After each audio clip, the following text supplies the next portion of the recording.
Now, the first thing everybody in here needs to do is set up your savings and checking account with a bank or credit union.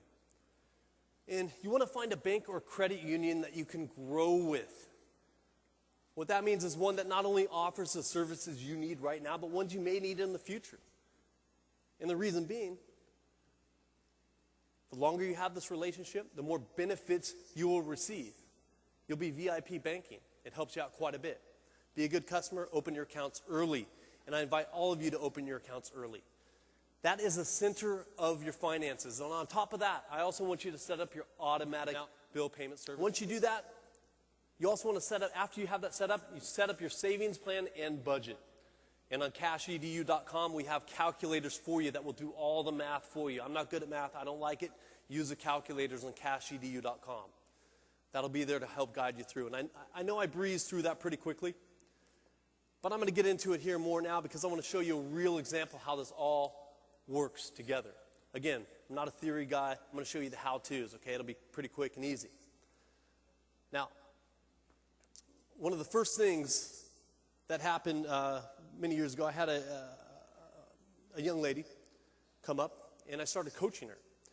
And I'm going to share a story with you of a few of my coaching clients that I helped to reach the level that they wanted to. And she had a problem when she came to me. She needed an extra $150 to buy a car. But as you see up there, she had no money at the end of the month to afford the car she wanted.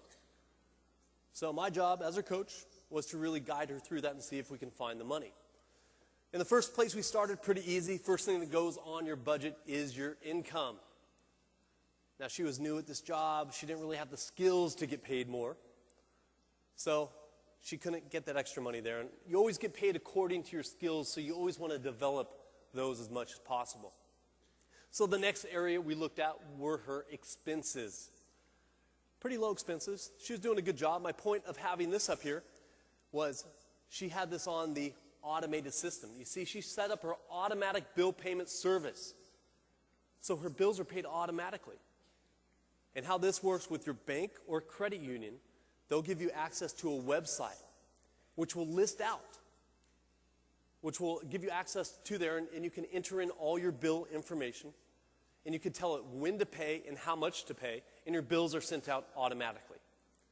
This is a professional way to handle your money. The thing is, too, it saves you a lot of time, protects your credit, and you don't have to worry about writing checks each and every month. Don't waste your time doing it. I don't want anybody, if I see any of you guys here writing a check in the grocery store line in front of me, I'll say something. Don't waste my time. Get yours professional. Do it that way. Now, the next thing we come to was her emergency, or her savings plan. And she did a great job of saving her money. A really good job. And she got in a great habit of saving her money before she spent it on her day-to-day expenses. And really, this is, if you want to ask for a secret to making money, saving your money before you spend it on day-to-day expenses. It's a great habit to get into. And again, she used the AutoX system, the second part of it, where money was automatically saved and went from her checking automatically to her savings account each month. And the first thing that I want everybody in here to say for your first savings goal is for your emergency fund. And this is important. Anything ever happens to you, you lose a job, your car breaks down, whatever, you have this foundation. You not have to worry about it. You have money to fall back on. And once you have that saved up, the next thing you want to save for is start to split your savings into the long-term savings and the short-term savings. Tell you. Now, as important as it is to save for the long term, great, that's fine. But I also want you to save for the things that you want to do right now. Because life is about fun, having experiences, go out and enjoy yourself. You see, most people out there have this a little twisted. They see something they like, they want to buy it. Say their friends, I know spring break's coming up, they want to take a spring break trip. Mexico, costs $1,000. Most people that practice the old way of handling money, first thing they do, pull out their credit card. Go charge it up. Then when they come back, they struggle to pay this thing off.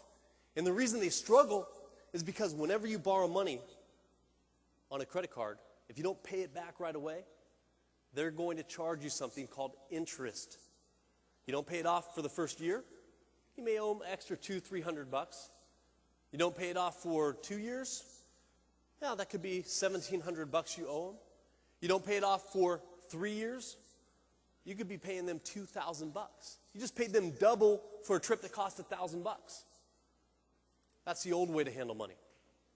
The new way is a lot different. You don't need to be a brain surgeon, not rocket science. I'm not the smartest guy in the world. The new way is pretty simple. You save money before you want to do something. That's it. Put it in your bank. And the cool thing is, when you put it into your bank savings account, they're actually going to pay you money. You're going to get paid. They're going to pay you interest. So not only do you save money from them not collecting your interest, you're going to get paid money. It's a good habit to get into. Now, remember before we talked about how she was trying to buy a car. She was short about $150 a month. She could have actually taken it out of this account, but she loved to travel. So she gave up the car to keep it in her travel account. Choices. We need to make choices when it comes to money. So the only thing we were left with was her day-to-day expenses. And this is where most people go wrong. I don't know, you guys here ever have money, say, at the beginning of the week, and then at the end of the week, you're like, oh, where did that go? Anybody? Yeah, I've been there too. It's common. That's probably one of the biggest problems people have. So what I had her do, and this is the problem she was having, what I had her do was carry around her phone, enter in what she spent, where she spent it on, in her notes section of her phone. And then at the end of the month, we added up the totals. Now, if you don't have a phone that does it, no worries. Save the receipts, write it on paper, whatever. And at the end of the month, we added up her totals, and she was blown away to find out she was spending about $100 a month on coffee. The $2, $3, $4, $5 cups of coffee, they added up quite a bit. She was also spending money on some other things she didn't really care about. So she had another decision to make. But before I tell you what she did, I'm really impressed with where this young lady started and where she is now, because when she came to me a year and a half ago, she was like this. Lousy boyfriend. She went to college. She dropped out, so she had college debt, and she had no degree. She was in credit card debt as well. No direction. She felt very lost, confused. Now we fast forward a year and a half. And man, when I look at her now, you can see when she comes in the room, she's a young, confident, independent woman with money. She's just starting to travel, so she's excited. And I got to say, I am just so proud of her. I'm very proud of how far she came in. Also, I'm very happy to report she has her new car now. So we're very pleased with her. Now, you can clap for her. That's cool. Yeah, thank you. Now, I know we covered a lot, but I'm going to break it down for you, okay? Pretty easy stuff. You get this handled, you will be in the top 30% of people in this country. I know it's easy. Everybody in here can do it. And when you do get this handled, I want you to share this information with others. Share it with your friends, share it with your family, because there's plenty of money to go around, and everybody out there deserves to live their own personal American dream.